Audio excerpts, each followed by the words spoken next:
Os ventos e o mar continuam obedientes a ele. Naquele dia, sendo já tarde, disse-lhe Jesus: Passemos para outra margem. E eles, despedindo a multidão, o levaram assim como estava no barco, e outros barcos o seguiam.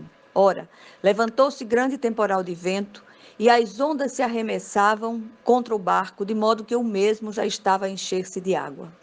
E Jesus estava na polpa, dormindo sobre o travesseiro. Eles o despertaram e lhe disseram: Mestre, não te importa que pereçamos?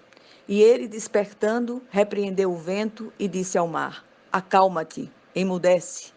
O vento se aquietou e fez-se grande bonança. Então lhes disse: Por que sois assim tímidos? Como é que não tendes fé? E eles, possuídos de grande temor, diziam uns aos outros: Quem é este que até o vento e o mar lhe obedecem? Marcos 4, 35 a 41. A metodologia de ensino de Jesus é absolutamente prática. E a sua palavra está repleta de episódios que respaldam esta afirmação. Aqui, ele convida seus discípulos a passarem a outra margem do lago de Genezaré, e ali eles experimentam uma violenta tempestade enquanto o Senhor dorme placidamente. Há relatos de outras tempestades. Houve servo que foi lançado ao mar no meio de uma grande tempestade e acabou sendo engolido por um grande peixe para ali receber uma das maiores lições da parte de Deus. O apóstolo Paulo experimentou vendavais, naufrágios, tempestades, muitas vezes. E tantos outros discípulos também passaram por isto. Em outra ocasião ainda, o Senhor fica em terra e envia seus discípulos direto para o olho da tempestade. E no meio dela, vai ter com eles andando sobre o mar. Em cada situação mencionada, há uma lição específica a ser ministrada. O texto nos traz algumas preciosas lições sobre o propósito das tempestades.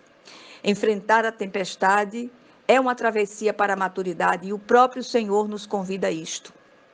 Jesus no barco não significa que estamos livres de enfrentar temporais. O Senhor tem autoridade suprema também sobre as tempestades. Não devemos temer, até porque não temos o que temer. As tempestades são testes de fé. Os ventos e o mar estão absolutamente debaixo da autoridade suprema do Senhor Jesus Cristo. E quanto a nós, cristãos contemporâneos, será que ainda somos enviados às tempestades com fins didáticos? A resposta é um sonoro sim. As tempestades que nos assolam talvez não sejam literais, com ventos impetuosos e mares bravios destruindo nossos barcos. Contudo, há um sem número de situações que tipificam esses vendavais. São rupturas bruscas de relacionamento, perseguições que se levantam como avalanches, enfermidades que nos emboscam, nos tirando o chão. De repente, nos deparamos com a finitude da vida daqueles a quem amamos e, impotentes, os assistimos partir sem nada poder fazer.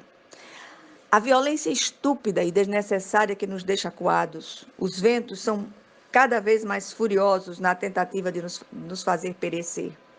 O que nós aprendemos aqui? Jesus estava no barco com os discípulos no meio daquela tempestade e dormia tranquilamente. Os discípulos o acordam e se queixam. Ele repreende o vento e o mar e eles lhe obedecem.